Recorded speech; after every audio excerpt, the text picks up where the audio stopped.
Don't take all of the produce of the land. Leave some for those who are less fortunate. Neighbor, good judgment, and keeping his sabbath and statutes, and give him praise with a peace offerings. So now we're gonna continue. We talked about 19 offering, and so we're gonna go to 11. So 11 is I can see. 5. Did we do 11? Do we remember if we did 11? This one? I don't remember. You don't remember the slide, right? So this will be a good start point. Any questions from Sister Isaac, anyone?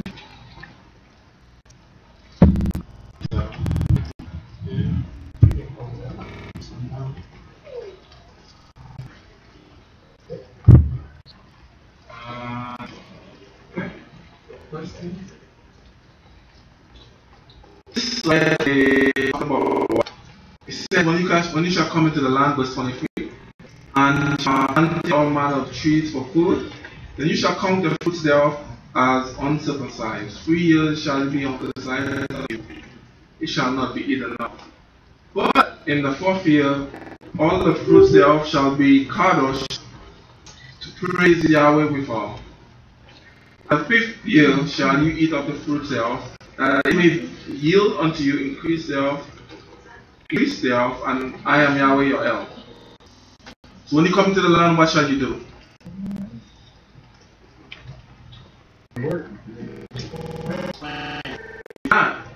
Or you cultivate, or you set up, right? And when you set up, you don't expect an increase as soon as you plant, right? So there's a period of time where what you have planted has grown. Mm-hmm. And when it has grown, it's come to who? To Yahweh. And you see the rest. How does this relate to the way we go out and we talk to people, to new people in the faith, go to other assemblies, when you really reveal the truth? How does this relate to that? You might meet someone and you tell them, you keep telling them the truth, and you might not see a change at that moment. I'm asking you a question, but well, let me just give it out to you. How is this related to ministering and going out and evangelizing? Scriptures there, but I want to hear from you guys. I want it to be interactive. I think Sister Thomas. Are you going to comment on this? Or? Yeah, I'll wait. You have a question? Oh, she has a question? Yeah. Just for those, what you're looking at on the screen is the end result of something that began very small. And so in relation to what you're saying, there must be a seed. Because we know in Genesis it said everything that was given, that seed is supposed to cultivate after its own seed. And that's how it was to grow. So in ministry, the Tav news or the evangel must be planted in the heart of the person. In other words, they, as you say, Shema, they hear it. And so it's like planting a seed. Now, we know the parable that if that seed, when you plant that seed, if it hits the fertile ground, it will grow. In other words, it will retain in the person and grow into that which you cultivate. Because even in the scripture, Paul said, I planted, Apollos watered, but God gave the increase. And so it's not up to us to do the increase, it's up to us to plant the seed. And so that's our part. Hallelujah. This is not even that you might meet, but also for those that are, even for us, you know, our work is like Colossians 2 having been firmly rooted and now being built up in Him, established in your faith, just as you were instructed and overflowing with gratitude. So our faith is like that as well. We might go to a situation where it's very minor, put the faith in Yah, and as you see the results, you start to grow and grow and grow until you be a powerful person. Where whatever situation you find you just rely on Yah, but to get that, you know, you gotta. So it goes with someone is learning, also for us. You have a question? You can answer. I went in terms of the ministry, how it is applied. Many times in the assemblies, we have people come in and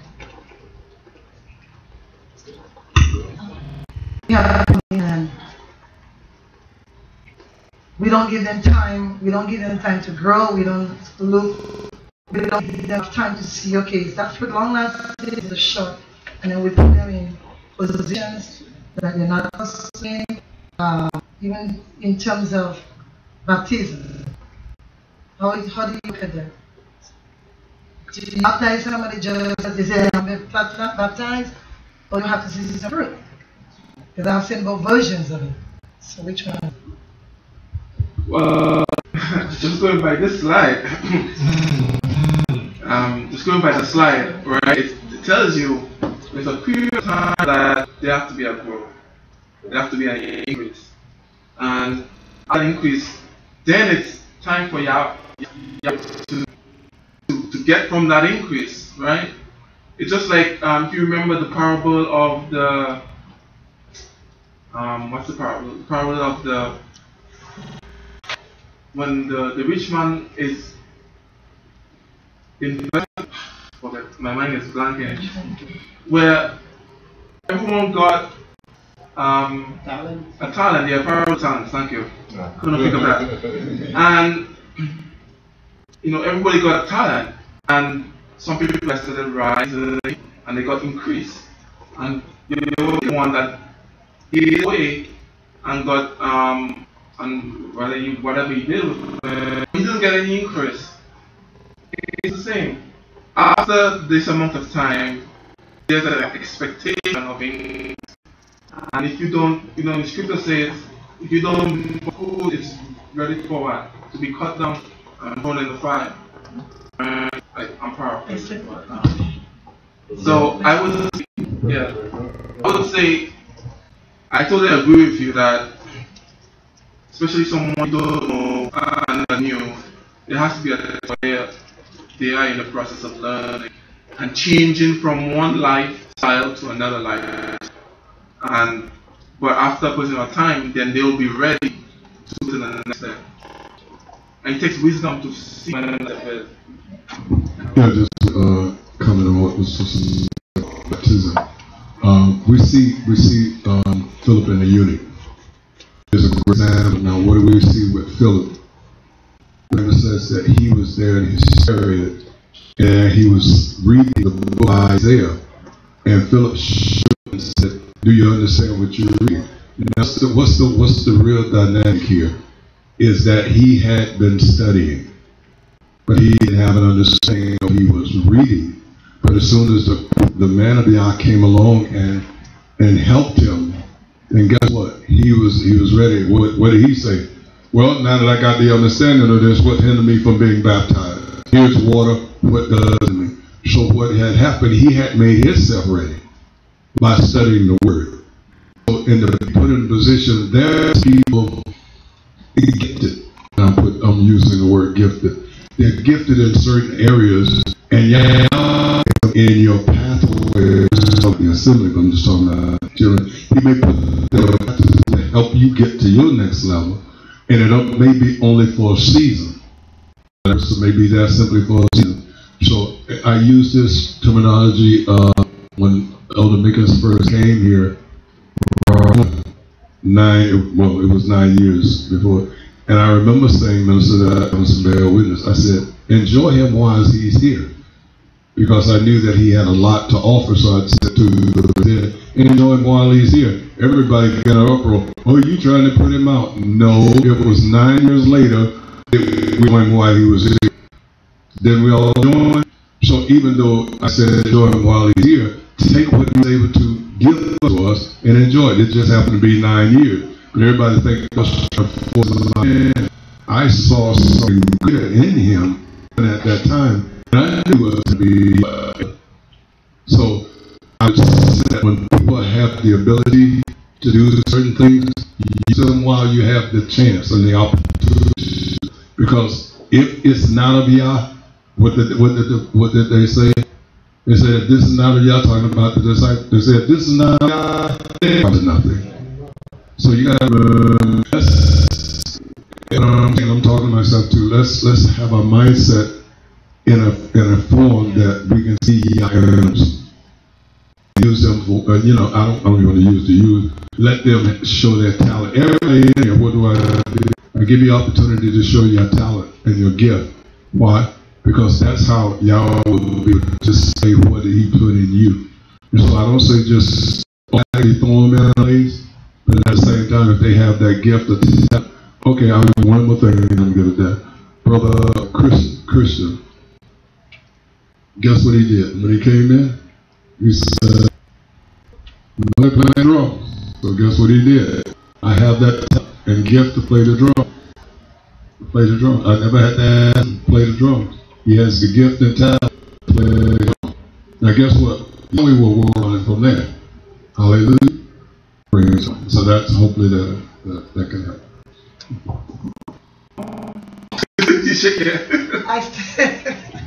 Okay, so should you immerse them and wait for the which way is it, or is it? If a person wants to be immersed, the first thing I do, I said, go and read Romans the 6th chapter. Everyone in here that I've immersed, I told them, go read Romans the 6th chapter. Now when I say read it, get the understanding of what you're about to embark into. Because the first thing Paul says, what shall you say then? Shall you continue in sin that grace may abound? So now if you planning on being immersed in the name of Yeshua, what is Paul telling you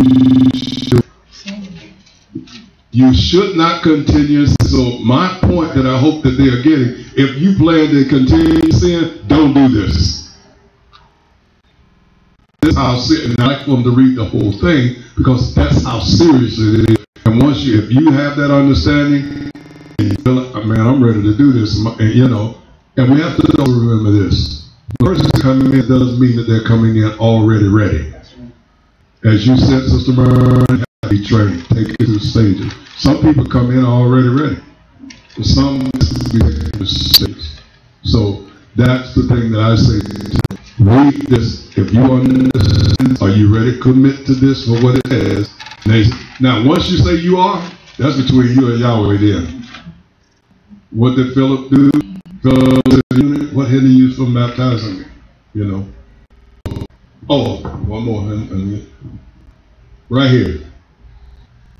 Right here, last piece. Right here. Those in the white shirt. Brother Clyde. Last year at the feast. I'll never forget, he stood right there and hugged me. He said, I'm close. He said, not long, Bishop, not long. Remember that? Stood right there, hugged me, said, not long, Bishop, not long. And at the feast, he said, I'm ready. I said, what did he say? He said, I'm ready. I automatically knew what he was talking about. Guess what? When I turned around and announced it to everybody, Yahweh just blessed tremendously. And I was going to wait till after the service, after we had service. And Yah said to me, what does it say you from baptizing him right now? And what did we do? We took him straight to the water and immersed him. And what has happened to him was already in him. It took that water immersion to bring forth now with the boldness he stands. I'm just using him as an example to show what was already in him before, but he had to, once he went in that water, Brother Clapp has not been the same since. But it was before he went in the water that he was already ready. Hallelujah. So I use him as an example of what ran. He had to be immersed. That's what Yahweh said. Hallelujah. Hallelujah. Is there any example of someone being denied immersion in the church? Yeah. So like someone said, I want to be immersed, and then there was a no. So can we? If someone say I want to get immersed, can we say no?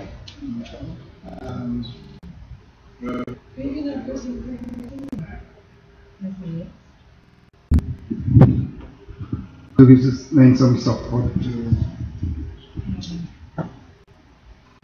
Elder on his understanding of the word, which I believe is in context. We have the incident on the day of Pentecost when it was spoken, 3,000 souls on this very day. Baptism is not based on how you know the scripture, or maybe the doctrine, based on teaching, but it's based on conversion. When you hear the word, as you make mention of the when you hear the word, if you are converted, then you can ask for your baptism. But I want some support to Mona as to. I just want to go back to the 3 years that you will not eat of the fruit. It will be a matter of purging and cleansing. One scripture said, in the office of a deacon, you will not be a novice.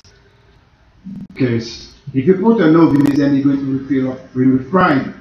So there must be a certain level of learning that you can appoint somebody to the position of a deacon or maybe an elder. Also in the area of purging in 1 Corinthians chapter 5 and verse 7, he said, the old leaven that he may be a new lump, even as we are unleavened, for even the Messiah or Passover offered on behalf.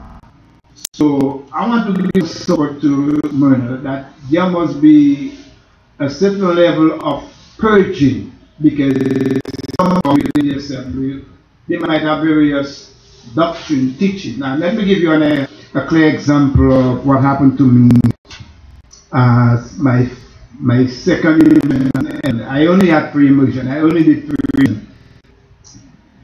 There was I call it and followed for a long period of time, and I took my time. I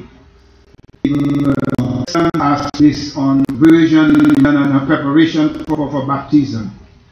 I should tell me, yeah, this is ready for baptism. So I had a class with her because she was a witch. She was definitely a witch. And she explained to me she'd been a witch in witchcraft for a long period of time. And so I sit with her for 3 weeks. You cannot deny somebody for baptism. So I sit with her a few weeks when she's prepared for baptism. And I did baptize her. She gave my wife her camera, moved some pictures for her while she was in the water. And my wife tried and tried and tried and tried, and no picture came out. And as soon as she stepped out of the water, bam, camera worked. She was zealous in the faith, she was doing a lot of things. But after a while, she was doing some accounting for some small business, a bakery, and one of the elders bakery. And she got in some difficult workers. And then the elder heard her screaming, and when the elder went to her room, the elder met in a state. She was helpless. The woman. She took the island Guadeloupe, and then there were confession that she was attacked by this individual. So then she tried to get in contact with my wife through the internet, but she already was deep down in witchcraft. So here it is. I believe this type of period of time for purging out and for accepting, So sometimes some people come with so much beliefs and ideas and they're converted. But if there is conversion, and there is one other incident in the scripture of Simon the sorcerer. He was a mighty sorcerer. And wanted to be baptized, but there was no conversion. Laying of hands were laid on him, but he received not the Spirit. And then he went to the apostles. I will pay you some money, for to receive the Spirit. So I want to give you something in that line. I still believe what Elder is saying is correct, because somebody they can immerse instantly, as the eunuch said. I hope you understand what I'm saying.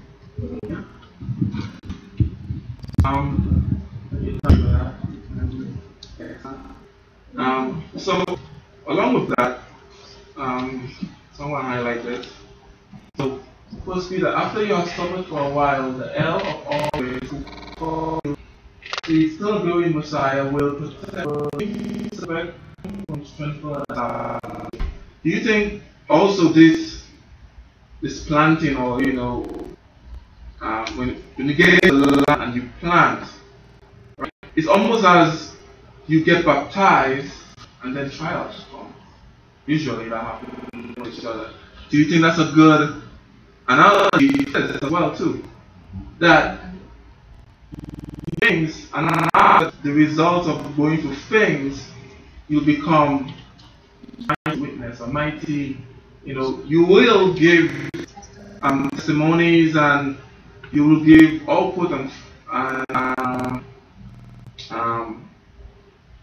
sacrifices back to Yah after you go for it, after you have been tested and refined.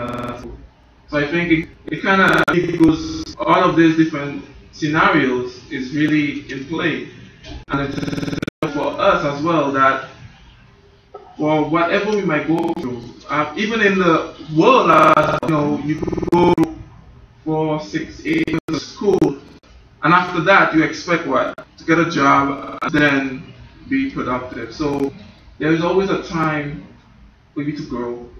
We see it with new babies and new kids and everything. So any other questions? Any other comment? No? Okay, so after this is, and I think it's kind of related too, it goes into being spiritually clean. So if you look at 26 to 31, it talks about certain things we can't do. And there's a lot of, this is more or less not everything we can't do. So you cannot look at this and say, okay, what else? But this is an overall that idea that encompasses a lot more different things that we can't do. For example, 29, don't prostitute thy daughter. That doesn't mean you can prostitute somebody else's daughter, right? Or even yourselves, right? So it's just an overall theme and principle that has a lot of goals and elements as part of it that is laid out in the rest of the Torah. So we have a lot of this tells us to do, but also at the end it tells you the things that he wants us to do. In verse in verse 30, you shall keep and reverence my sanctuary. So he's telling you what to do and what to not do in this context. Verse 9. How is that today's society? So many different ways. So if you look at it from Paul's perspective, so there's cultural elements to this, where if you go back to certain periods of time where orders were given to the families, right, from a financial perspective. So that's where you give your daughter so that you marry a baron or some king or some rich person, so that you then become part of the group, right? Today there is prostitution in the physical, the exact definition of a sense. There is prostitution in terms of that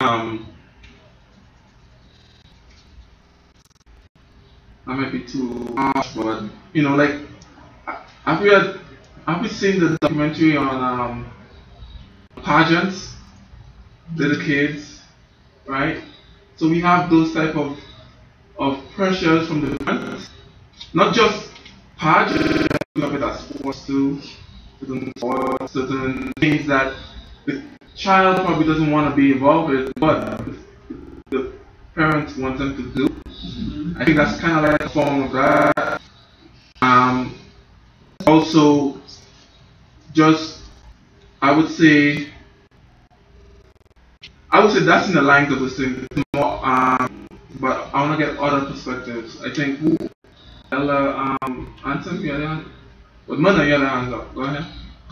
I'm thinking in terms of how you love others. Why we don't think of that, but even some. If you look at Abercrombie and Fitch, the catalog, not long they had it was in the new, because some of the models are so long, and this toy is very picturized. So in that aspect, you can look how we allow our daughters to dress, whether in the temple or whether in the temple. That's another aspect of it. That's a good point. Also, in not just in what they wear, but right? There's like activities. For example, I don't know if that's a good one, but cheerleader, with a cheerleader, I don't know, certain things they do, the actions they do. Ella, we had yeah, okay. That's one. Any other ideas? Verse 27 says, do not run the corners of your bed, do not run the corners of your bed, neither shall run the corners of thy beard. So what does that mean? Verse 27.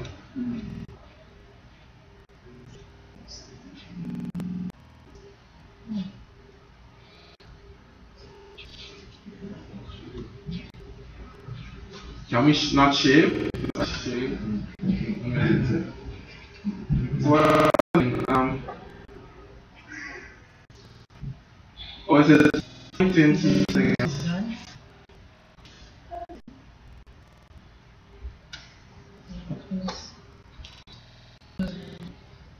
I believe that was for ceremonial purpose, especially ceremonial purpose, because the heathen normally shave their hair, shave their hair for religious ceremonial purpose. So that practice was definitely the land. So in order for Israel to be that they would not do exactly as the heathen did, to like for the dead. There was a form of ritual for the dead, or rituals for the gods. We have a similar reference in Naomi and Ruth, because the king of what was the god of the other one, and Esther was a Moabite, but yet she was a prostitute. So you can see those things until her mother-in-law Ruth, she married to one of those Henry's daughter, and she had to live and accept it for Israel. So you can see the two different traditional custom that was in the land around Canaan was that of worshiping of the idols, and those ceremonial service. So there would be a clear separation because Yahweh teaches people to be a code spiritual to him, the same practice and traditions of the nation. So our children, especially as Moses say, the kind of dressing, the Bible said that we should, even we who our ladies should dress sensible, I know when we come to worship, we are very sensitive, something. So, if you look at the theme of 19, about fellowship, about all of the things, it has a theme. And if you look at verse 28, what's verse 28? Verse about cutting. So the theme for that seems to be like, so you have on 26 you have what? Do not eat blood, right? Use enchantments, not all the time. Don't cut your hand away. Then verse 28 comes and says, don't cut yourself or put yourself, right? So it's clearly showing you that it's telling you that from a particular patterns that the leaders or the ladies around them were doing are not involved, right? And so choose some examples. This is very small. For each one of these, right? And I'll read some. It says 17:11 says, for the life of flesh is in the blood. I have been in the altar to make atonement for your soul. God has made an atonement for your soul. So you see where blood has not just what the heathen use it for, but we all believe has a special power. I won't say power, but it means a lot, right? With the sacrifices, what they do to the sacrifices, bring the blood. Sometimes the priest, even when you eat kosher food, what do you do for kosher food? You gotta hang it and make all the blood drain. So blood is significant in the scriptures. So, also,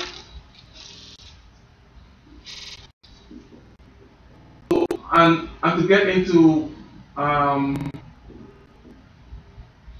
in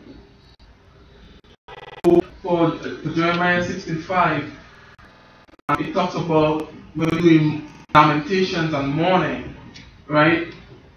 When you are in a deep mourning in the scriptures, what do they do? Scriptures. We see a good example of that with right? Yeah. Where the whole city goes Ashcroft and spray, put themselves in a low spot. The healing, right? Some they will fall their head, right? Certain cultures, or sometimes they will, certain Egyptians, they will paint their face.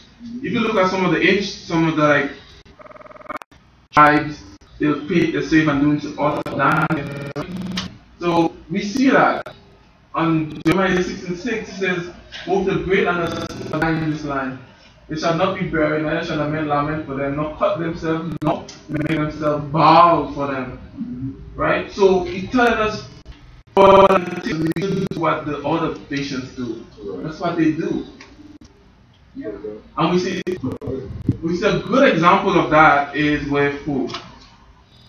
1 Kings 18:27 when he was mocking who? Who was he mocking? Yeah, the prophets of God, right? And what they were doing, right? They won't get any results. They're doing all that. They were doing everything, right? They were crying, they were bored, you know how those priests look, right?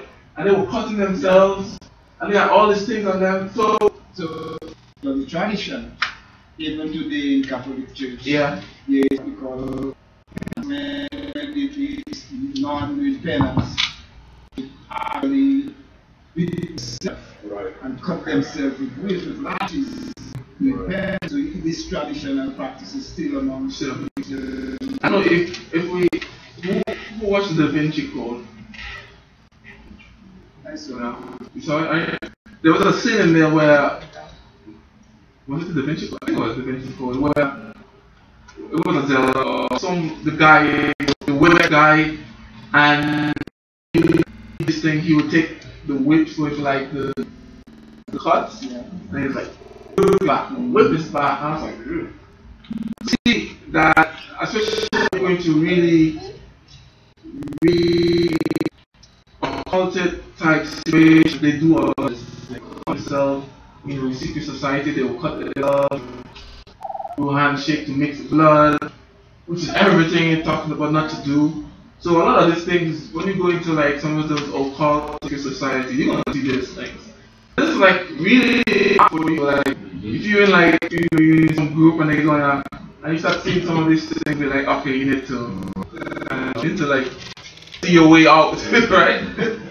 And Hosea 4:14 talks about the and it's not just physical, right? It's also spiritual as well. And even the 19 talks about idols and worshipping other elves. It's that I will not punish your daughters when they commit murder, or when they commit adultery. For themselves are separate with wars, and they sacrifice harlots. Therefore the people are poor.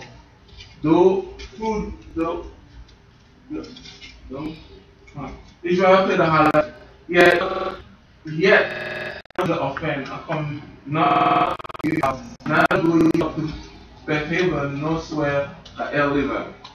So when you hear all of this, don't expect that Yahweh will be with you. It says, not swear the El Liver, meaning that not even put me in there or put sanctuary in there as part of what you are separated, you're being pulled out. And you still have Israel because of that. Coming and taking them away. One of the things that we see is in Leviticus 18 again, when Yahweh says, he said, which in Egypt, don't bring that to me. The land of Canaan where you're going to, don't worship me that way as they worship their idols. So Israel, and that's how he took them that way. He could have took them straight into the promised land, but he said, let's war break out and they want to go back into Egypt. So he took them that way to test them to see if they would. And also what I look at when I see these things, they had to learn what Yahweh wanted. Just as today, what Yahweh wants. Some of us have been taught wrong, even if we've been faith. We've been taught wrong. We've been indoctrinated.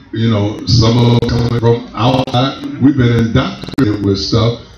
With this has to get out. If you look at some of our worships, our worship just is the first worship.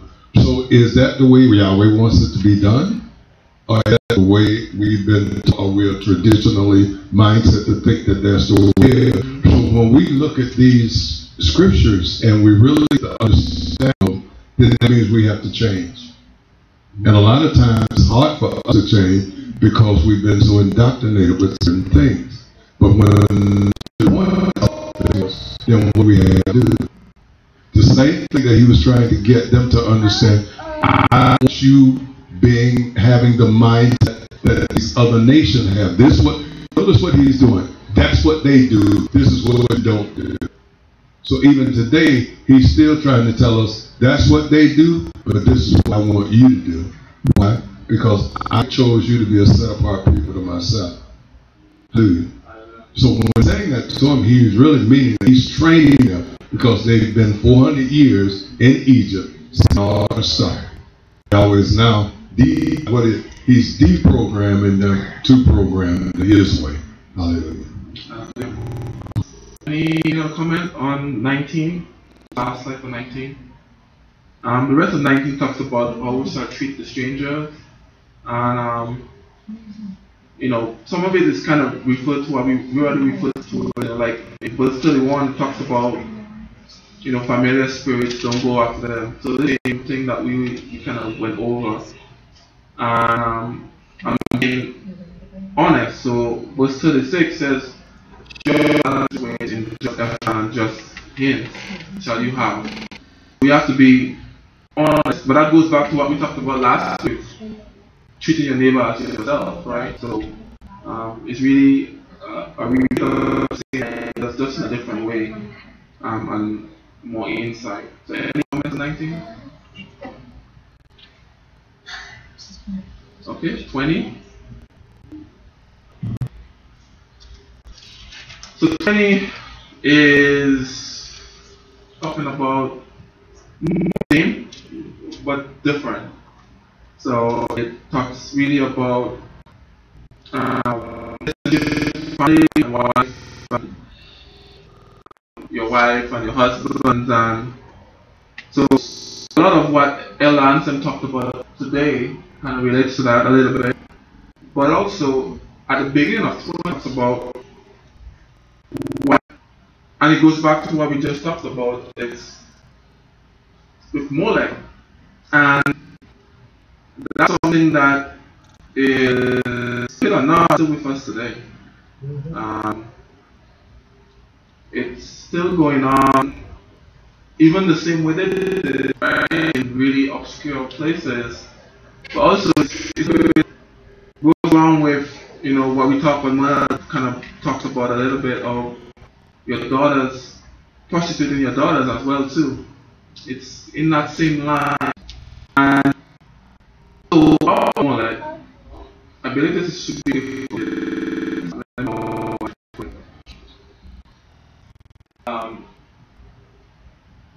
So Molech was king of God, and they would, the way you worship is by offering, giving sacrifices, and usually in the form of your children, right?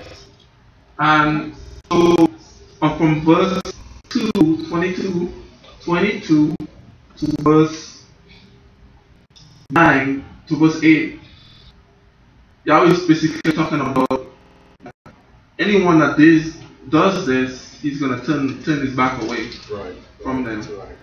Now, what's better? Which one is worse, I should say? Yahweh killing or Yahweh turning his back away? Because we see in other stuff, like he said, like, if you rebel against your mother and father, they can stone you, right?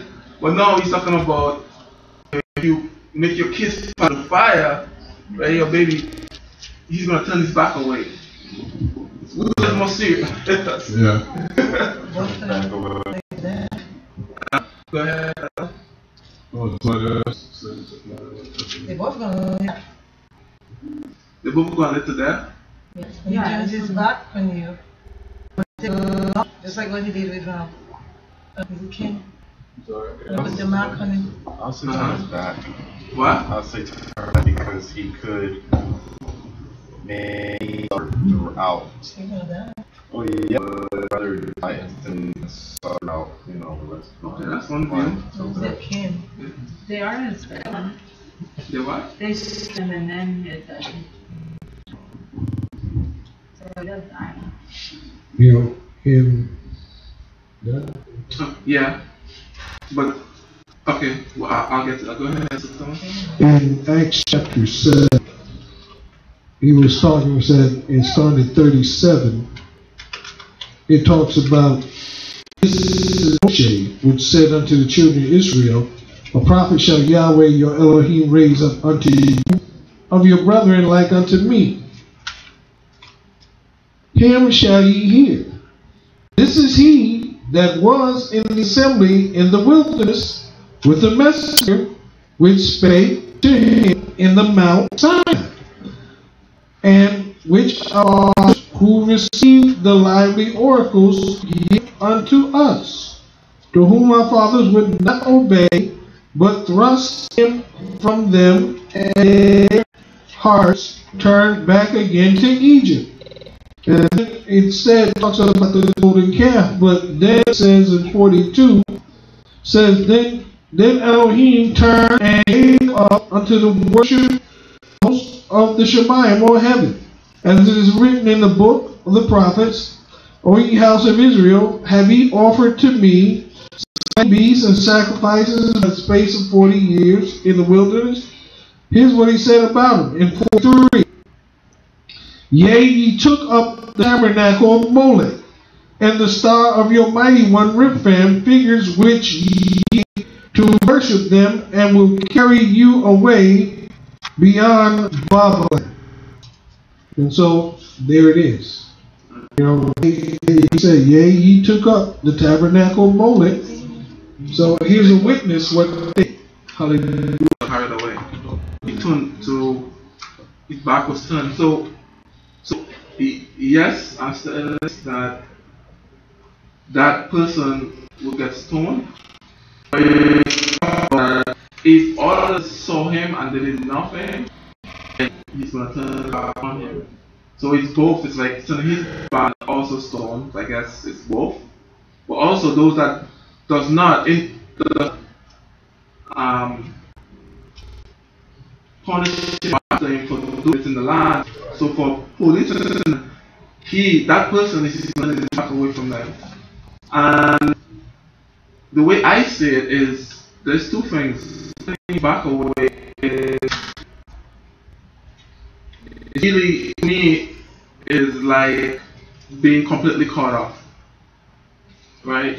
And it puts a picture in my mind of even the fallen angel, so Satan, of Yahweh could destroy him, right? But Yahweh kind of turned his back around so that he doesn't have anything to do with him. So he's cast down. And being cast down is, in a lot of situations, worse than just being isolated, or not isolated, but destroyed. Because we know that death, when we have death, then we cease to be conscious, right? So it's completely blacking out. But being isolated, you're conscious, you're detached, and you don't know, and being detached and isolated in your own mind is quite something, right? So I think, what are we all trying to achieve with this, right? Kingdom. Are we all trying to achieve in life, or we are trying to achieve being part of the kingdom? To me, that's the difference. Being part of the kingdom meaning that you are in His counsel, not counsel, but you are in His presence. And being in His presence comes with everything else. So we are trying to, I am trying to achieve to be in His presence. I'm not trying to achieve immortality, or even being in a place of complete happiness. I'm just trying to be in His presence. If you are in His presence, you have everything, right? So, and that's what everybody, even the adults, want, right? If you, whether or not you believe the book of Enoch, what was he asking Enoch to do? We had mortal beings, and they were asking this Enoch to do what? Pray for them, so that they could do what? Go back to their state that they came from, they were fallen from. So it's not about life or death. It's about whether you are in His presence or you are not. And being not in His presence for eternity is worse than death, right? Because you are in utter darkness. And what can you do in utter darkness? To comment on that, let's go back to the Christian. Everlasting life. They chose to disobey Yahweh, and now, though they lived what Adam lived 900 some years, but never get into that closeness to Yahweh, because Yahweh separated. Remember what He said once He drove them out. He said, "I get you out of here." I'm paraphrasing, because if you eat of the tree of life now forever, what is He saying? If the way that you are now in this sinful state, that's why Yeshua had to come and redeem us from sin, because He said you cannot eat of this tree of life and live in this state that you are in now. See, because you had hold to it, but because you choosing to sin, now you've separated yourself from me, and now I must put you in regard so that I take a tree of life and live in this sinful state forever. So I still see mercy to them right then, because He could have let them live in that sinful state forever, but He put them out of the garden and said, you cannot live and taste of this tree. But now guess what? They thought they were still there 900 years, but they was in a state that they would have never been in. Oh, that state of decay and dying. Hallelujah. 900 years seem long to us, but 900 years is not long. It's not long. It's not long. Yeah. So they didn't make it a day. They did say that. You look at it from that aspect. Yeah. So with that, so we have examples of Israel doing the same thing that Yahweh told them not to do. So in Second Kings, we see what it says, and defile which is the body of the children of Heman, that no man might make his son or daughter go pass through the fire, right? So they will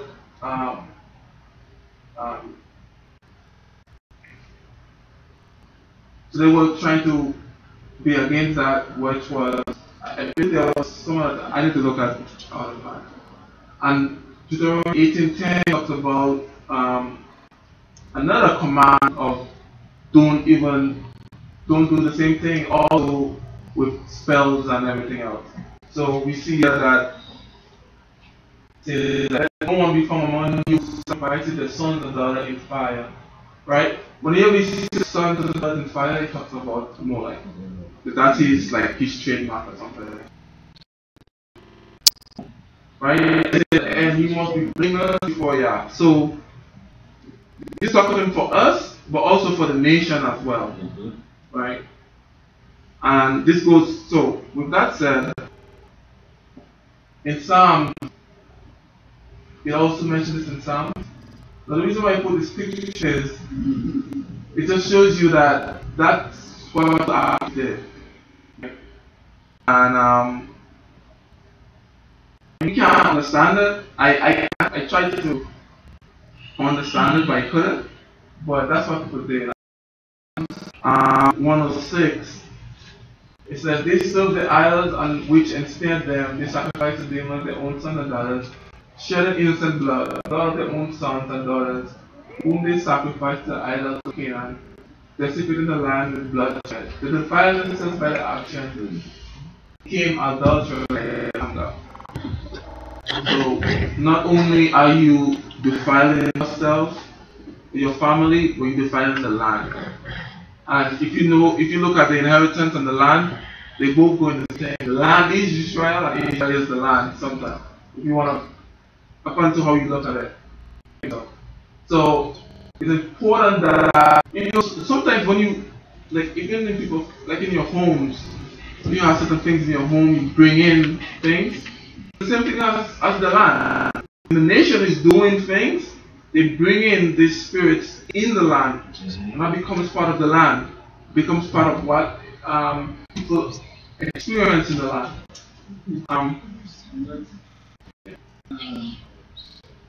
The worshiping and sacrificing the children, the daily sacrifice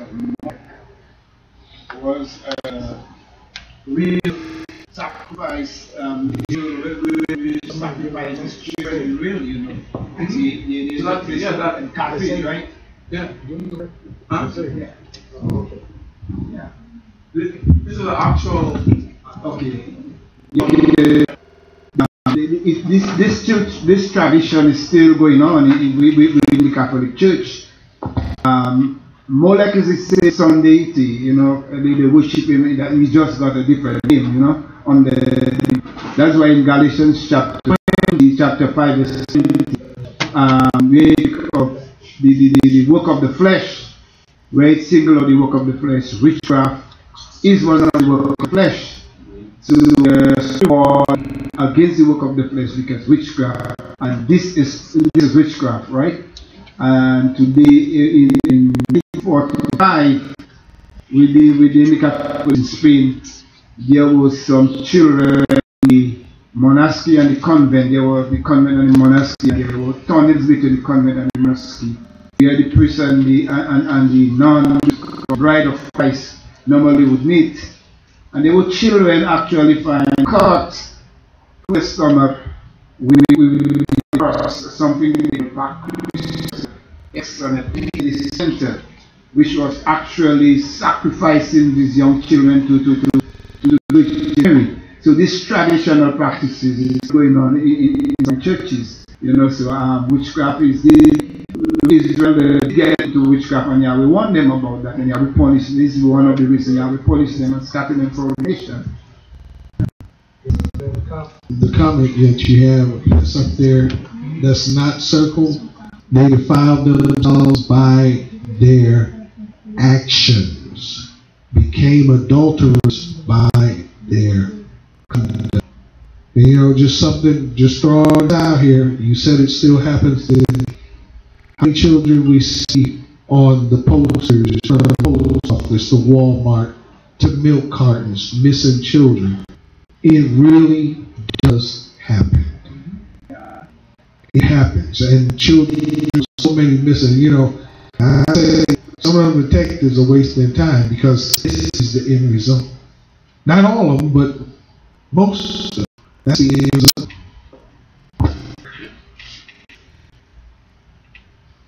So this is Jeremiah. Somehow it's not showing properly on there, but this is Jeremiah. And if you look at the end of it, says, you know, they built the high. So all the kings, you know, that because we know in kings there were good kings, there was more bad, but you know, at the end result, it caused Judah to sin, and that's why you know a lot of they got dispersed, as Elder Anderson talked about. But you know, talking about it happening today, this is like stuff that's happening now. There was more pictures, but I don't want to put so much. There's actually a video of Bohemian Grove where they had like the oil. You see this one, right? I don't know this. Whenever you see this, like, look it up, be careful, like, you will see this on churches too as well. Like some of the designs of the windows, and that's an oil, right? Statue. So if you go on Google and you do searches for like this type of searches, you'll see a lot of those, and that's a hint to you that okay, before where you go to. So this is happening now.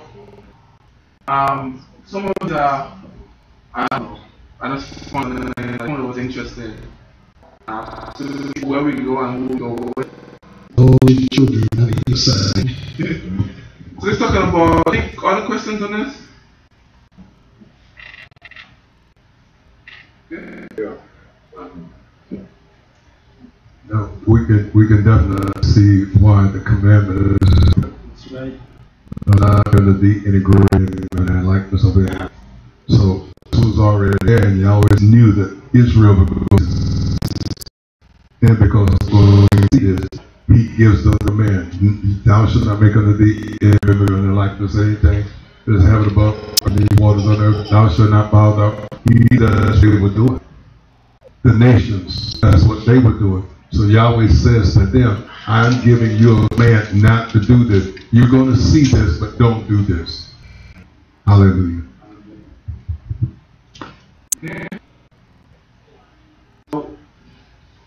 So one of the things we see where a lot of the actions that or the results doing some of these things is the punishment means you will die. So we see all these, and this is a verse that talks about so consult with witches, right? Even the children can always just talk about unnatural laws. This goes back to the adultery thing. Curses the parents, your kids, you get capital punishment for that. So this is a good example. I can send this up, but this is more. If you go to each one of these, you will see where the verses talk about it. So the rest of the chapter, well, not the rest, but from verse 11 to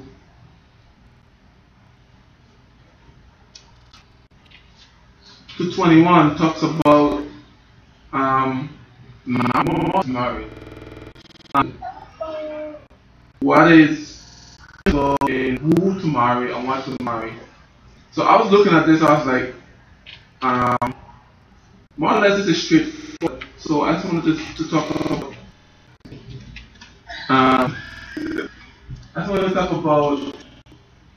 the main parts of in relation to capital punishment, right? So if you're found with another man's wife, capital punishment.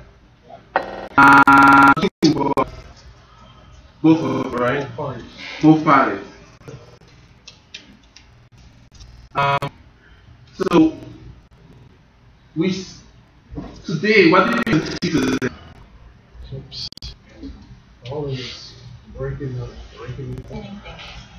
But in terms of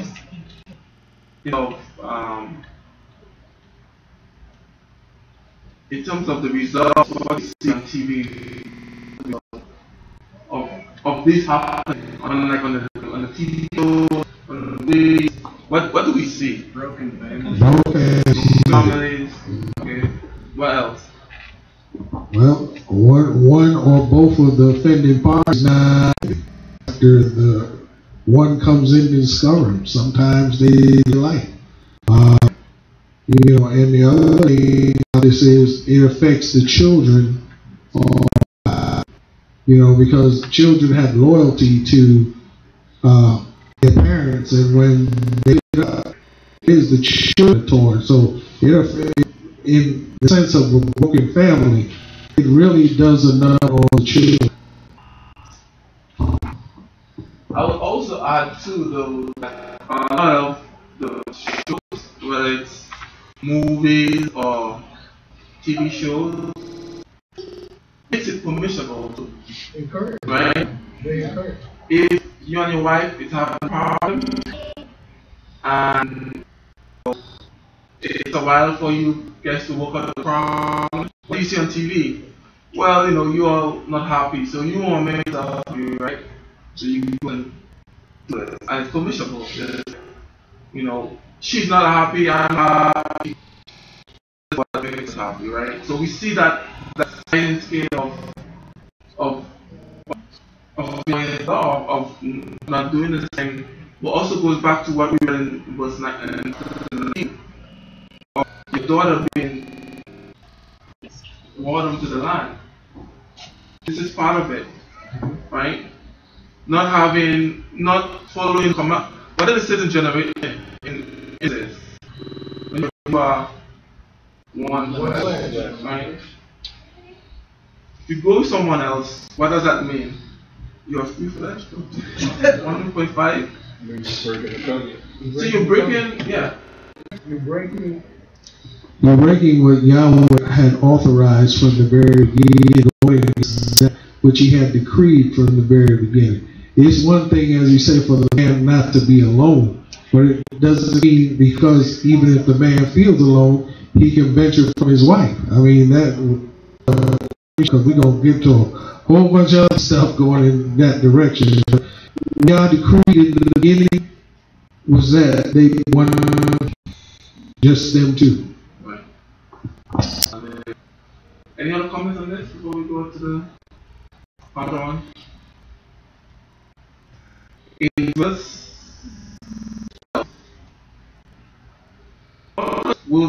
verse 12 relates to love.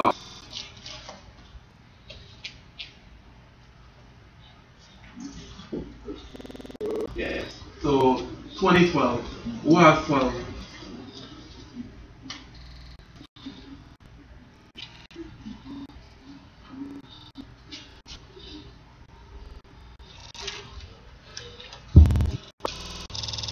And 17. 12 and 12 and 17.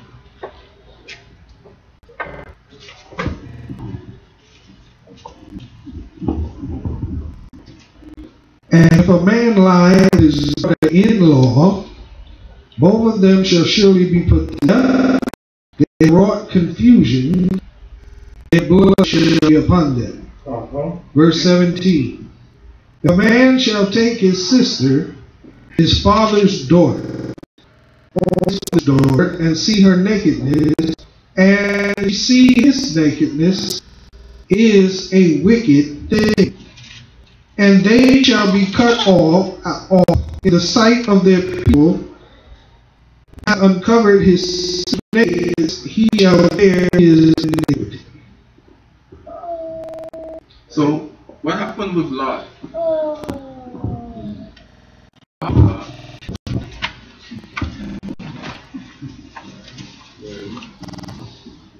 Nothing?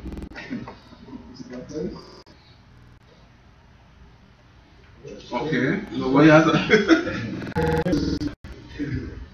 So, The Moabite nation. Yes. The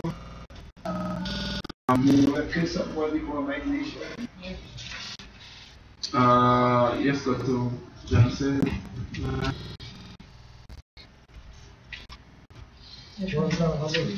That's no. Yeah. You go.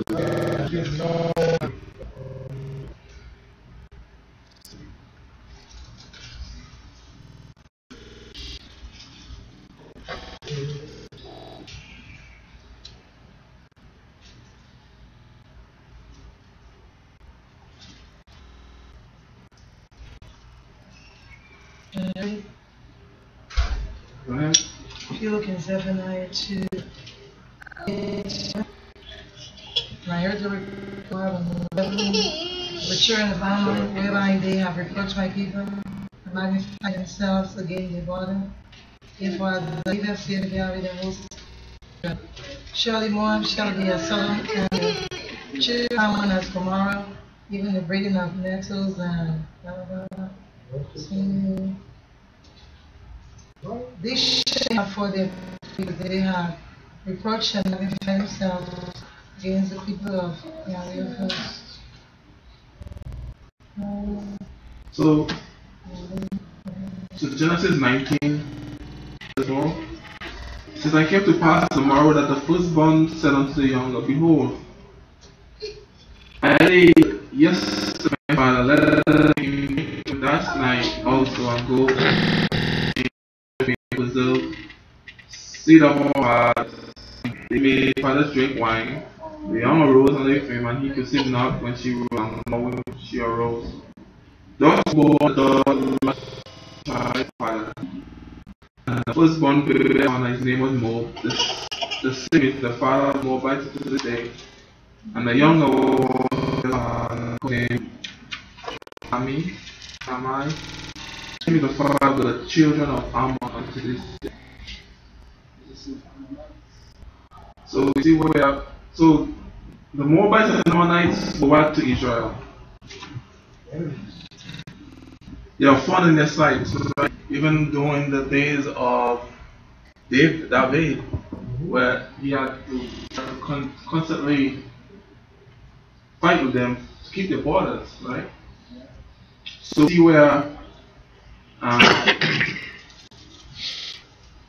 going against causes strife. I'm not sure. I don't know. What you guys? So, any comments on that? What do you guys think? You know, you heard say just a lot, but there's like something different in mind because what I'm trying, that was a head scratcher when I first came across it because here it is, they fled from Sodom and Gomorrah, right? And I'm not putting thoughts as to what they were thinking, but if they knew, they was told not to look back. So they maybe they saw what happened to them, maybe they did.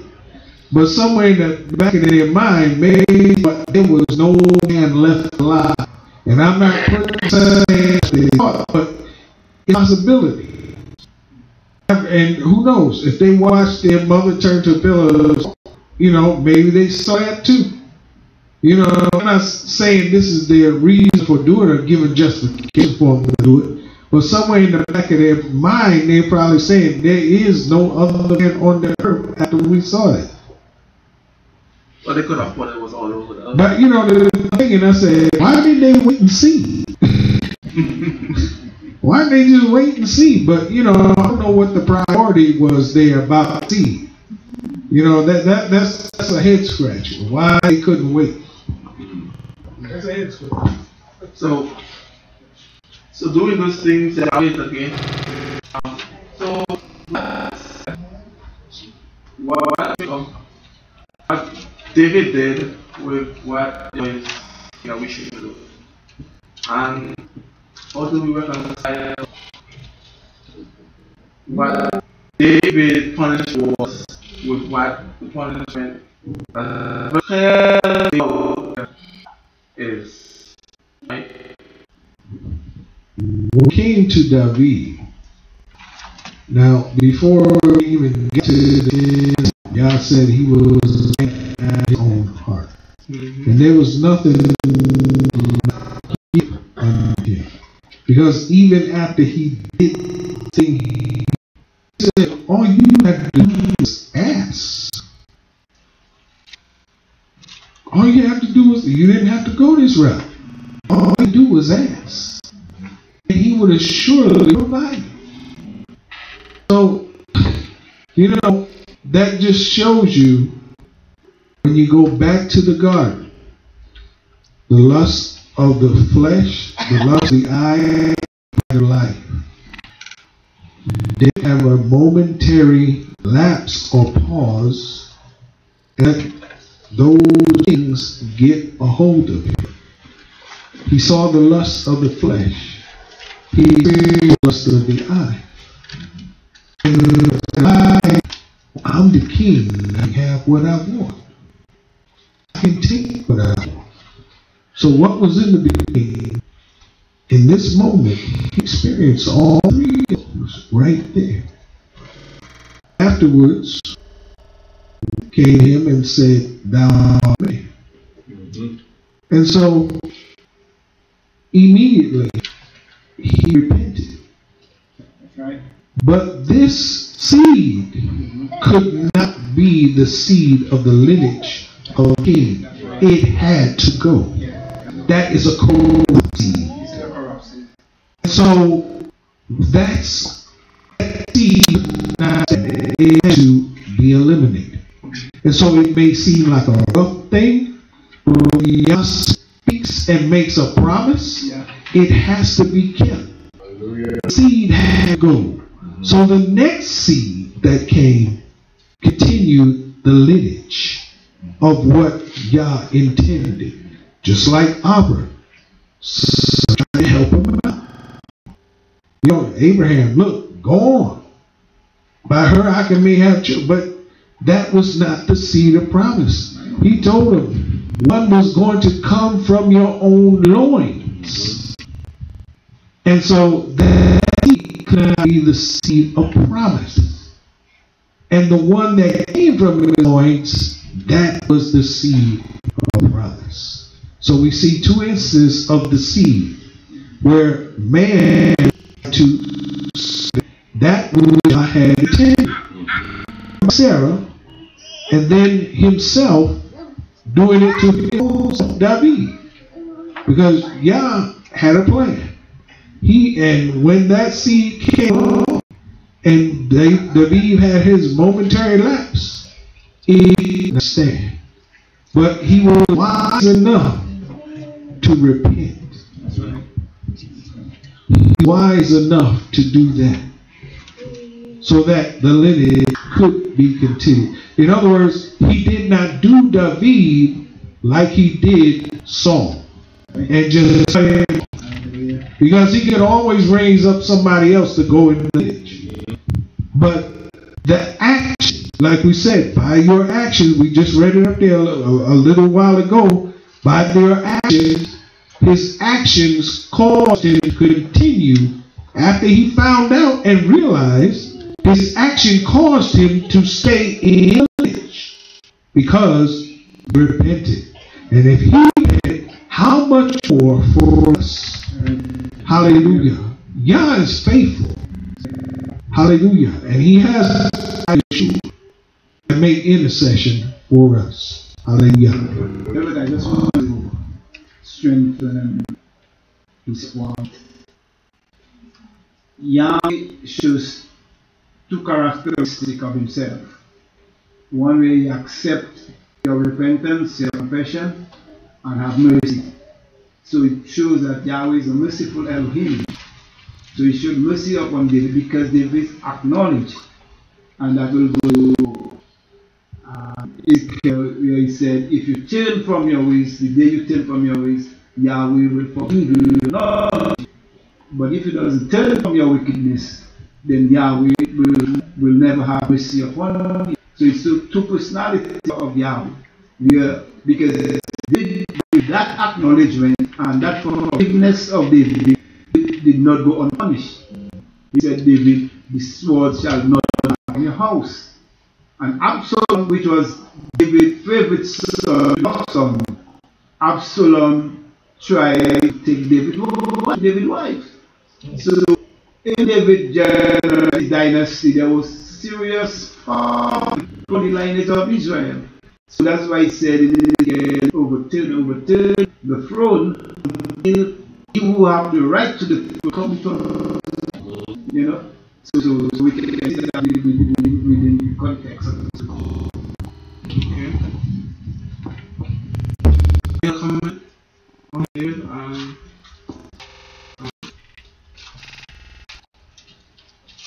so in 2 Samuel 12, what happened was that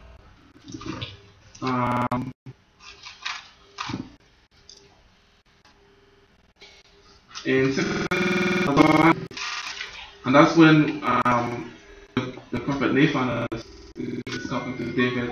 He says, and David was greatly kindled against the man. So that was against the man who Nathan had told the story, right? About the one. And David was greatly kindled against the man. And he said to Nathan, David was, as Yahweh liveth, that's a vow, right? The man that have done this shall surely die. He vowed to the throne, and he shall restore the lamb because he did this thing and because he had no pity. And verse 7 says, and Nathan said to David, thou art the man.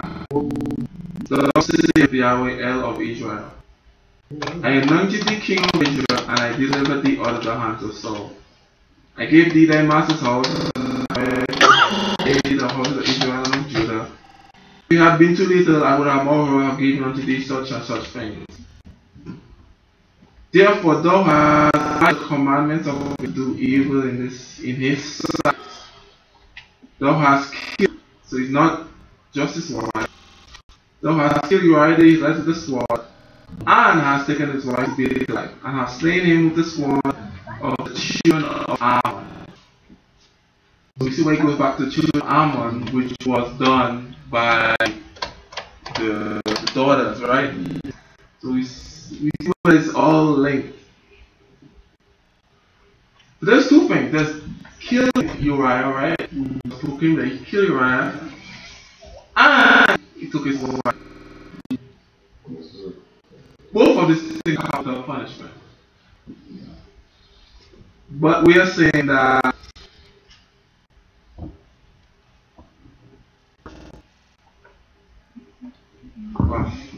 You know, I can say you just read it. Yahweh said, if it had been too little, all he had to do was ask. He didn't have to go that route. He just asked. look at verse 30. David said unto Nathan, I am against Yah. And Nathan said to David, Yahweh has the way that he does not die. So see where the default punishment was death. But Yahweh intercedes for him so that he doesn't die. Hope he intercedes for others, right? So hope does the same, which he does. So right? So man can understand the acts of God, man can critique, but I will not. Any other questions for this? So in 19, we see another example of the same thing, right? Another example where they brought the woman who was caught in the act of what? Adultery. And what we just read? What's the capital punishment for adultery? Death. But what did Yahshua told them? What did Yahshua told them? Let him who without sin among you be the first to throw a stone at him. But in Deuteronomy, for you to throw the stone, it says you have sinless. So being someone without sin throwing the first stone is not a requirement for her getting a punishment in the act. So why then did everybody walk away? Because they were not really interested in, there was a fishing expedition, where is the man? Right. Both of them should have been there. Yeah. So they just wanted to test. They know the Torah. But fulfilling the requirements of a law is not based on whether you are interested, it's the law. It's almost a effect. If you do this, your punishment is this. Huh? Yes.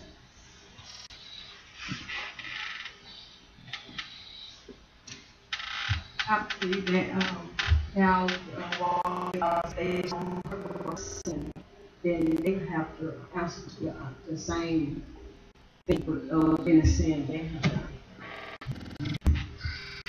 Only they were caught, right?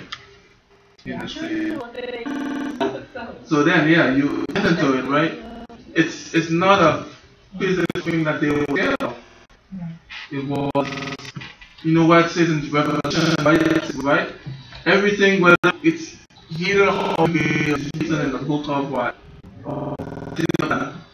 So when you talk, it doesn't prick you. I mean, it does, right? But it really goes after your inner self, right? When he talks about in Mark about murder, we think of it as murdering, but even if you curse your murder, that goes at a different level. So when you actually say you don't have, who has no sin, that goes a lot. Who among you the authority that she is sin or she can be forgiven? Goes a lot deeper. So when he spoke not against their physical self, but his spiritual self. The same when Yahshua spoke to those demons to speak, they couldn't speak. It's just, it's a different level of power, a different level of changing reality, or not changing experience. Galatians 21:8, he says that for everything that we read, all that they do, right? It says in Revelations that all those that do this, what? What does it say? Who is outside the kingdom? Who is outside the kingdom of the walls of Jerusalem? All the adulterers, all the murderers, all the liars, right?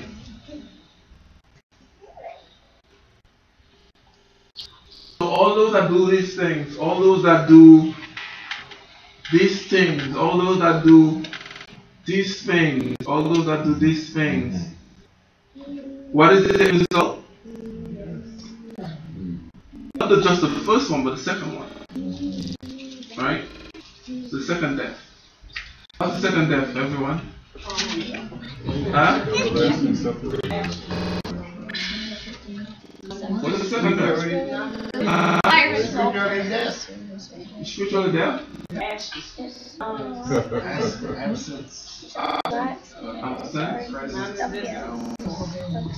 You sure? Are you sure?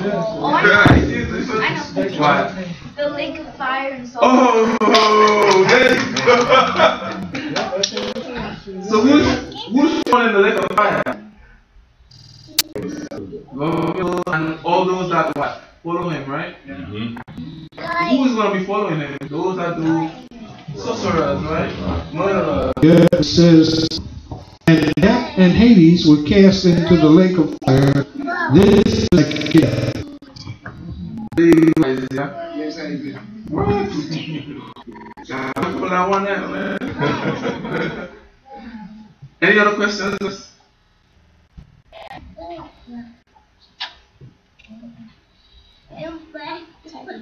Verse 15, 2015, it talks about, I wanted to support anyone that lay with beasts. Is there any scriptures that have an example? Does anybody know of a situation in scripture?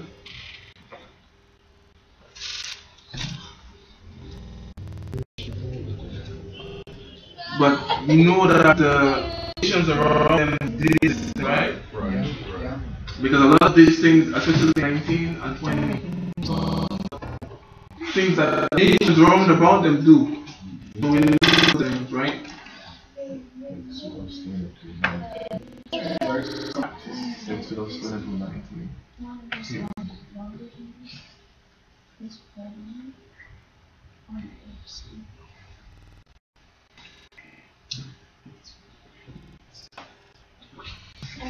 Okay. Any other comments from Up 21? Any questions? More or less just talk about, whether you, if a man takes his uncle's wife and all of them to the marriage or keeping the marriage Kodesh. Okay? So, marriage, define what? Define. Just to say that, but I'll ask.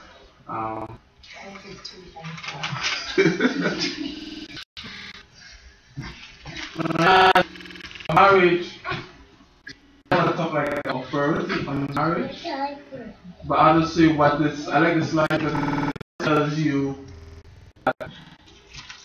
what it's about, and the contrast of when you look at this and then you look at all the other permutations of when you take your uncle's wife or wife or all the things, right? Right. It says when a man leaves his father and mother and attached to his wife, right? You create something new. If you take someone else's wife, what you're doing, you're taking someone's.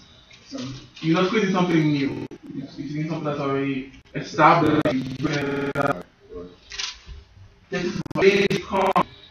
So if you take someone else's wife, that wife has already become to someone else, right? As one flesh. You're breaking one flesh to make another flesh. It's not the intent, right? And they come one flesh. That means there's an intimacy between them that is like a symbol new unit. So, um, any other comment on this? So, with that said, Adam and Eve. So, there was issues and situations. What Adam and Eve situations are the marriage? What are Then, sin? What is here? You know? Adam and Eve. Well, when they ate from the tree of good and evil, they started accusing each other and started having relationship problems. Oh, okay. Okay, so as Mr. Elias is in the same ballpark, so there was a little bit of dishonesty, right? And other stuff that comes with that. Abraham and Sarah, what was the issue with their marriage? I think Mr. Thomas. Let me go back real quick to the first one. The blame game got pulled. Yeah. The blame game. Number one. Number two, come back, but y'all had about a one coming from our own loins. In other words, maybe she was impatient, maybe she couldn't wait, and she told her name. Going to her, by her, I may have children because I'm barren, and so she about y'all. So, but he had a plan. Do you think that there is lack of faith? I think it caused an issue because you can imagine that Abram cared about his child because he made sure they had something she asked me. Really for her, but for the child. Right. Do you think it's him not exercising, being the head of the family? Yes. Whatever Sarah said, he did, right? It's okay, but when it's like it's sending someone out there with no food and water, that's different, right? Remember the angel, listen to your wife, listen to her voice. Do what she says. Come unto the voice of God. Yes, but that is true. But he didn't listen to her when he said about with with Haggai, right? Yeah, and the other thing too is, it's not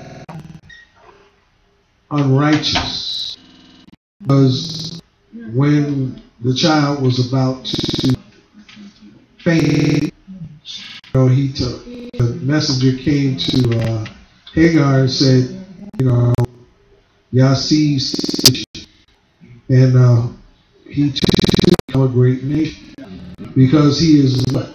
The seed of who? Abraham. Now he just wasn't the seed of promise. That therein stands difference. And so we know the end result after Ishmael got sent away. We know that one came from their loins. Jacob and Rachel.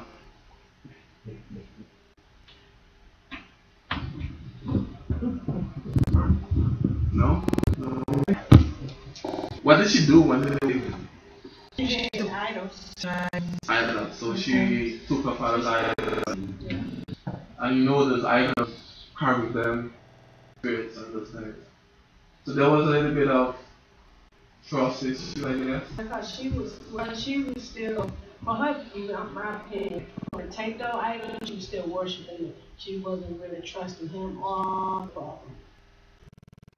Also, there was issues with the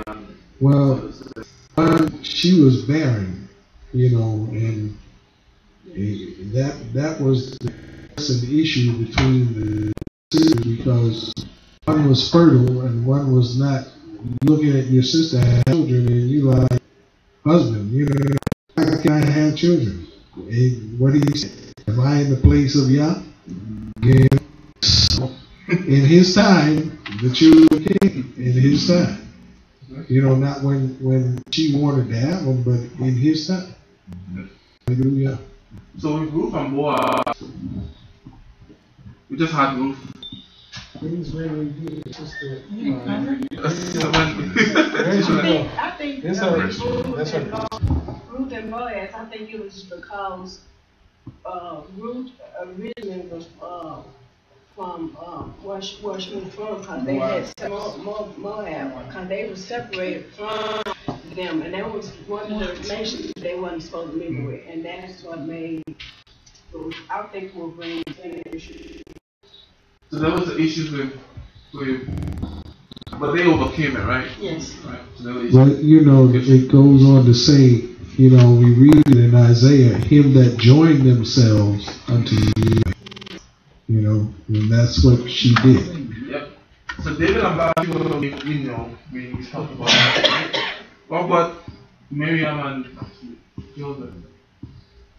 When she had Christ, then it wasn't his biological child, so he had seen away in order to for people not to think that hey they done something before they were married and stuff. Right. So trust didn't, trust. Right? And you don't know he's just married or about to get. Yeah, he could say that ain't my baby. Like moms. Okay, so excellent. So we see where we know the message came unto him not to take Miriam to be thy wife, but that thing that is conceived is in her is Kodesh. Yeah. Okay. We see where all is married, where we have issues with. They have some issues, but one thing that with all of them is that they stay together until the end.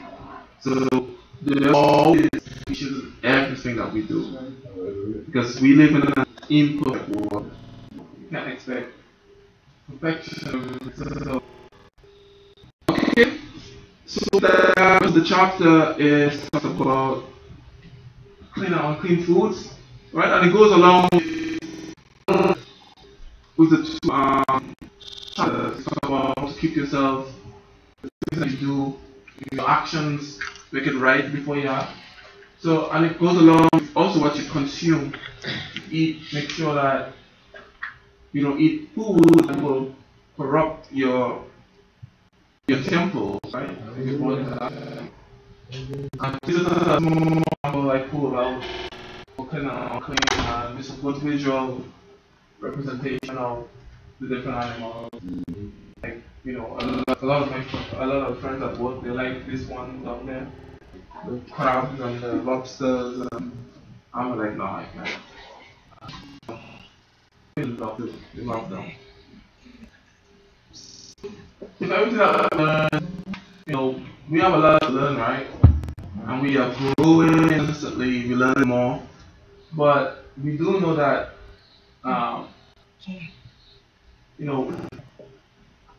Yeshua is our guide, and if we need help, whatever we need help with, he said, if you just ask my name, you'll get it, right? So if we want better understanding, we want to help in a situation, alright, because that's your intercessor. He's there to help us to overcome, right? So we have this great mediator that can help us. Just use it. He says, in all times, and so because if you look at 19 and 20, not just us, but our kids have a lot of things they get exposed to. A lot of they have been exposed to is very subtle, could be very subtle. A lot of it is hidden, and unless you really experience, you might not see the little, right? fun, but the end of it is a plan, right? And a plan is a plan, secret for a reason, right? So that's why we need those that sure who keep those secret things, right? To help build our comfort, discomfort of us. And this slide just it just shows that whatever situation, whatever state that we are in, that shows us up because He is the righteous shepherd for us and will protect His flock, just protect us, keep as we stay in the fold. Don't run out, don't go like the prodigal son and